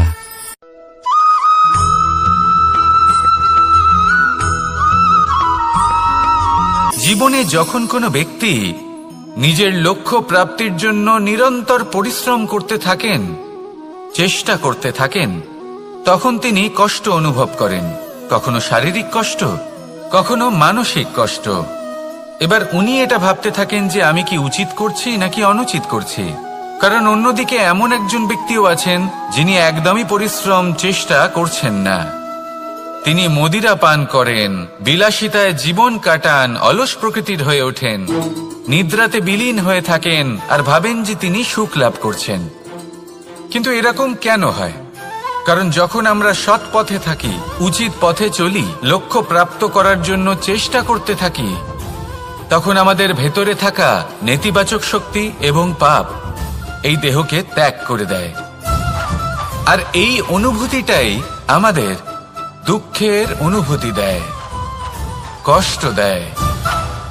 এবার সেখানে যদি আমরা কুপথে চলি, অনুচিত পথে চলতে থাকি, তাহলে আমাদের ভেতরে থাকা পুণ্য এবং ধনাত্মক শক্তি আমাদের দেহ ত্যাগ করে দেয়। আর এই অনুভূতির কারণেই আমরা সুখ অনুভব করি। কিন্তু কখনো ভাববেন যে এই সুখ বেশি সময় পর্যন্ত থাকে না। সেই জন্য সবসময় মনে রাখবেন, যদি আপনি জানেন যে এটাই আপনার লক্ষ্য, এটাই উচিত পথ, শুভ পথ, তাতে নিরন্তরভাবে এগিয়ে যেতে চেষ্টা করতে থাকুন। এই কষ্ট আপনাকে সুখের পরাকাষ্ঠায় কখন পৌঁছে দেবে তা আপনি জানতেই পারবেন না। আসুন আমার সাথে ভালোবেসে বলুন, রাধা রাধা।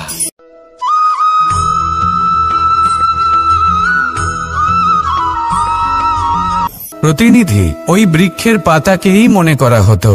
সব প্রশংসা ওই পাতাকেই করা হতো। যেখানে চোখের আড়ালে থাকা সেই জল মাটির নিচে থেকে নিঃস্বার্থভাবে নিজের কাজ করে যেত, সেই বৃক্ষকে শক্তি প্রদান করত। কয়েকদিন পরে সেই পাতার অহংকার হতে শুরু করল। সে ভাবতে শুরু করলো যে আমিই হলাম এই জলের অস্তিত্ব, আমি আছি সেই কারণেই এই জলের কথা স্মরণ করা হয়। আর কিছুদিন পরে সেই বৃক্ষ সেই জল শোষণ করা বন্ধ করে দিল এবং সর্বপ্রথম মৃত্যু হলো সেই পাতার। সেই পাতা যা আকাশকে স্পর্শ করছিল তা ঝরে মাটিতে পড়ে গেল। আর প্রত্যেক ব্যক্তি তার ওপর দিয়ে হেঁটে চলে যেত, তাকে দেখে আর কেউ প্রশংসা করত না। সেই জন্য জীবনে কখনো অহংকার করবেন না, বিশেষ করে তাদের কখনো অহংকার প্রদর্শন করবেন না যাদের কারণে আপনি সাফল্য লাভ করেছেন, যারা আপনার জীবনের আধার। চিরকাল তাদের প্রতি কৃতজ্ঞ থাকুন, তাদের সাথে সম্পর্ক বজায় রাখুন, তাদের সাহায্য করুন আর আমার সাথে ভালোবেসে বলুন, রাধা রাধা।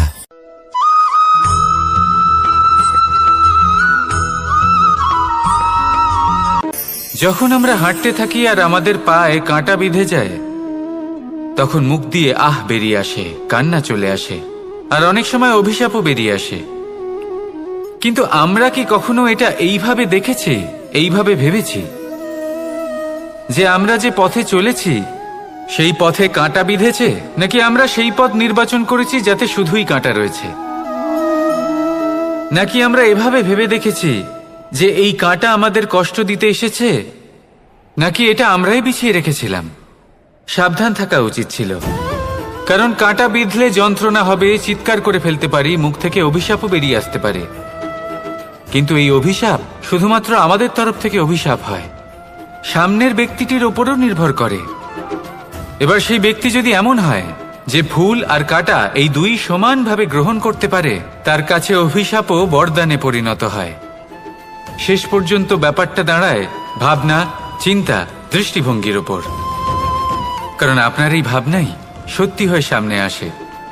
সেই জন্য এই ভাবনা, চিন্তা, মানসিকতাকে গুরুত্ব সহকারে দেখবেন। এই বিবেচনা নিয়ে বিবেচনা করতে শিখুন। আমার কথার অর্থ হলো যে জীবনে যখন এরকম কিছু একটা ঘটবে, তখন ভেবে দেখুন যে এরকম কেন হলো। আপনি কি এমন কোনো কর্ম করেছিলেন যার কর্মফল এটা?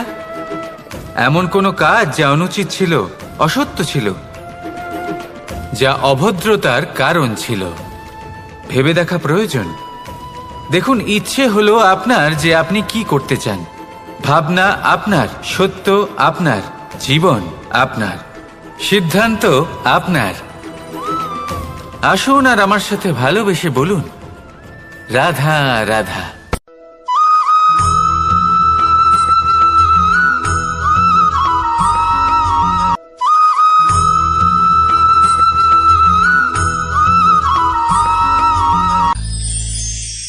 আমরা অনেকবার লোকের থেকে এই কথা শুনেছি, জীবনে যখনই ধন অর্জন করবে বাঁচিয়ে রাখবে।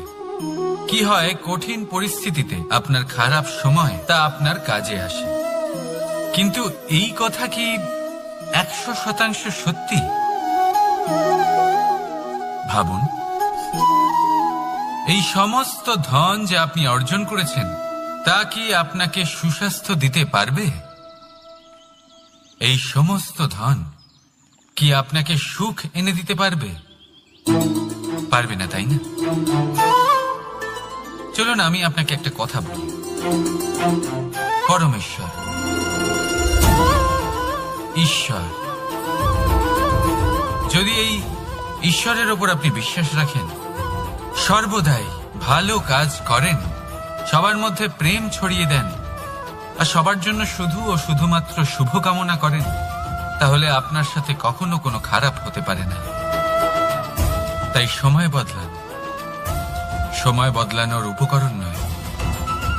আর ভালোবেসে বলুন, রাধা রাধা।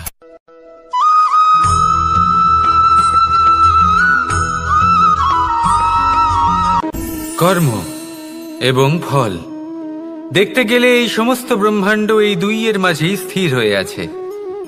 মানুষজন কর্ম করেন ভালো ফল লাভের আশায়, আর ভালো ফল লাভের আশায় উনি এটাই ভুলে যান যে উনি যে কর্ম করছেন তা কি করছেন। আমি বলেছিলাম কর্ম করুন ফলের চিন্তা না করে, কিন্তু কি কর্ম করছেন সেই বিষয়ে ভাবাটাও অত্যন্ত আবশ্যক। নয়তো অনেক সময় আমরা এমন কর্ম করে ফেলি যা না চাইতেও বিষে পরিণত হয়, যা হয়েছে দুঃশাসনের সাথে, দুর্যোধনের সাথে, গুরু দ্রোণের সাথে। একজনের মানসিকতা উচিত ছিল না, একজনের বিবেক উচিত ছিল না, আরেকজন যে পক্ষ নির্বাচন করেছিলেন সেই পক্ষ উচিত ছিল না।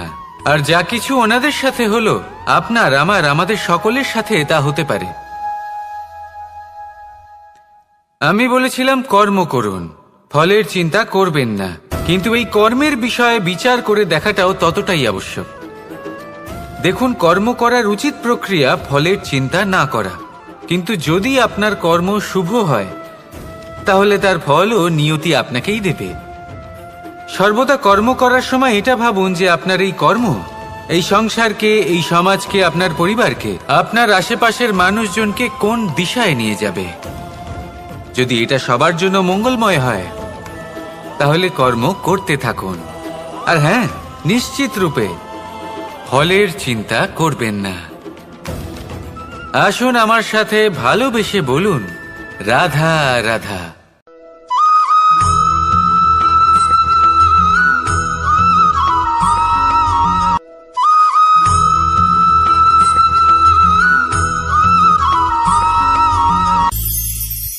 ভবিষ্যৎ।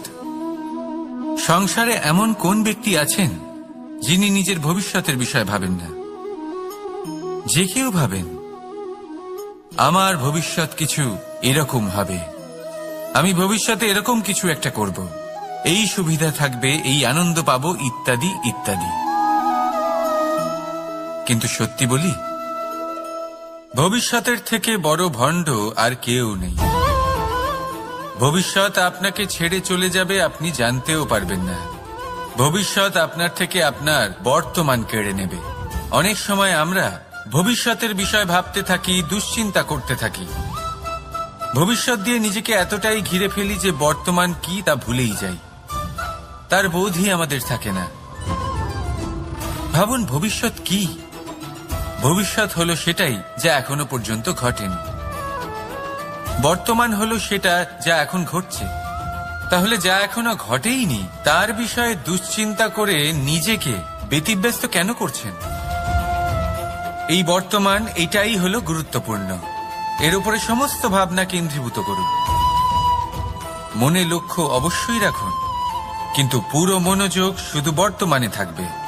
এই বর্তমানকে যদি সামলে নিতে পারেন তাহলে আপনার ভবিষ্যৎ এমনি উজ্জ্বল হয়ে উঠবে।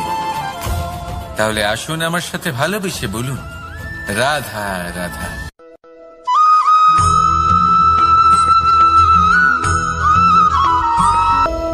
একে আমরা দীপাবলি বলে থাকি। এবার এই বিষয়ে আমরা সকলে জানি। আপনি কি এটা জানেন যে শ্রীরাম বাস্তবে অমাবস্যার এক রাত আগেই অযোধ্যায় পৌঁছে গেছিলেন? সবার সামনে অমাবস্যার রাতে এসেছিলেন। এর কারণ কি? শ্রীরাম প্রমাণ করতে চেয়েছিলেন যে যে কোনো সময়, দিন হোক বা রাত, শুভ বা অশুভ হয় না। শুভ অশুভ কিছু থাকলে তা হলো মানুষের চিন্তা, তার ভাবনা, তার নির্বাচন আর তার কর্ম। নিজেই দেখে নিন, শ্রীরাম শুভ কাজ করে ফিরেছিলেন এবং অমাবস্যার মতো গভীর এক রাত্রিকেও দীপাবলিতে পরিবর্তিত করেছিলেন। এমনটাই যদি আমরা করতে পারি, তাহলে এমন কোন গৃহে যান যেখানে অসহায় ব্যক্তি রয়েছেন, যা অন্ধকারাচ্ছন্ন, আর সেখানে প্রকাশ প্রজ্বলিত করুন। প্রকাশ সহায়তার, প্রেরণার, আশার। যদি এমন কিছু আমরা করতে পারি তাহলে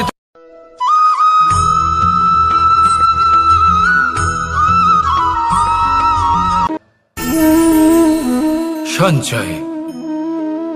মানুষের যখন থেকে বোধ বুদ্ধি হয় সঞ্চয় করতে আরম্ভ করে দেন। সঞ্চয় করতে থাকেন ভোজনের, সঞ্চয় অর্থের, সঞ্চয় শক্তির।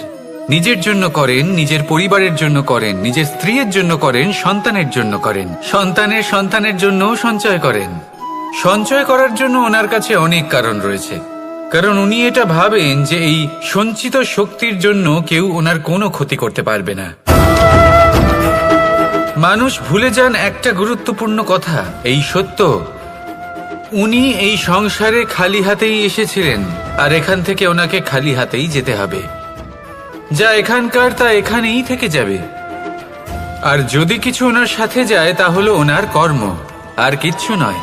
তাই যদি কিছু অর্জন করতে চান তাহলে শুভ কর্ম অর্জন করুন, আত্মশক্তি অর্জন করুন, কারণ পরলোকে এটাই হবে আপনার সম্পত্তি। তাহলে কি এটা আপনি অর্জন করতে চান না? আসুন আর আমার সাথে ভালোবেসে বলুন, রাধা রাধা।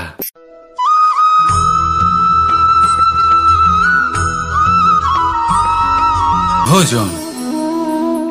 এই সংসারে যেই হোক না কেন, কোনো মানুষ হোক, কোনো প্রাণী হোক, কোনো কীট হোক বা কোনো বনস্পতি হোক, প্রত্যেকের জন্য ভোজন অতি আবশ্যক।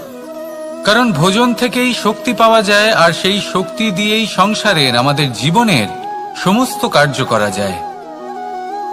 এবার এমন এক ধরনের শক্তি হয় যা শীতের ঋতুতে সূর্য থেকে আমরা পেয়ে থাকি, আর আরেক ধরনের উত্তাপ হয় যা দিয়ে ভোজন রান্না করা হয়, সুস্বাদু নানান ধরনের ভোজন। এবার অত্যন্ত গুরুত্বপূর্ণ হলো যে ব্যক্তি সেই ভোজন বানাচ্ছেন তার মানসিক পরিস্থিতি, এবং সেই ব্যক্তি যিনি ভোজন গ্রহণ করছেন তার মানসিক অবস্থা। যখনই আপনি ভোজন বানাচ্ছেন তখন ভালোবাসার সাথে কাজটা করুন, ধন্যাত্মক ভাব নিয়ে, সৎ ভাবনার সাথে, কারণ আপনার এই মানসিক স্থিতি শক্তির আকারে সেই খাদ্যের সাথে মিলে মিশে যায়। আর যখনই আপনি ভোজন গ্রহণ করছেন তখন সদ্ভাবনার সাথে, প্রসন্নতার সাথে গ্রহণ করুন, ধন্যাত্মক ভাব নিয়ে। যদি আপনি প্রসন্নতার সাথে রান্না করেন, প্রসন্নতার সাথে খাদ্য গ্রহণ করেন, তাহলে আপনি প্রসন্নই থাকবেন, আর মন সুপ্রসন্ন হয়েই বলবে, রাধা রাধা।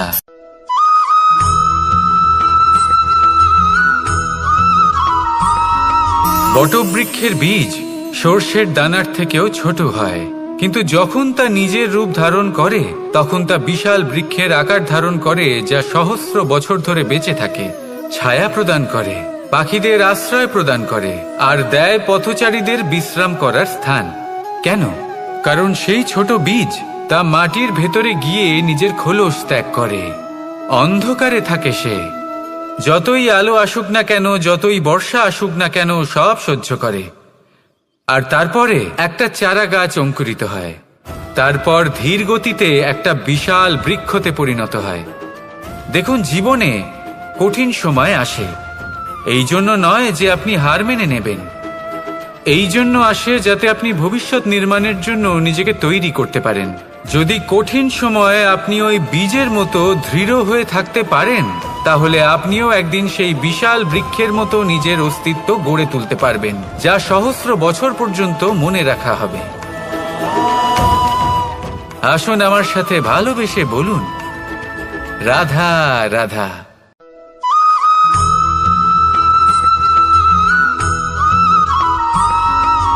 আমি মনুষ্যরূপে জন্ম নিয়েছি এবং সমস্ত কর্ম এই রূপেই করেছি, কিন্তু আশ্চর্যের বিষয় হলো, তাহলে এটা আপনাকে আরো বেশি দুঃখের গভীর অন্ধকারে ঠেলে দেবে। সেখানে শক্তি পরীক্ষা নেয় আপনার বিনম্রতার।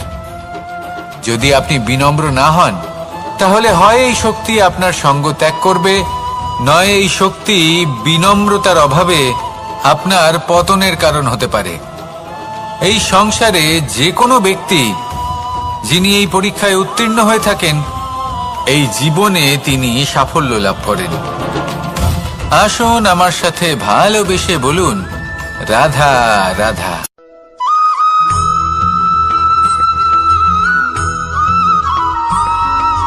এই সংসারে আপনার সবথেকে বড় বন্ধু কে?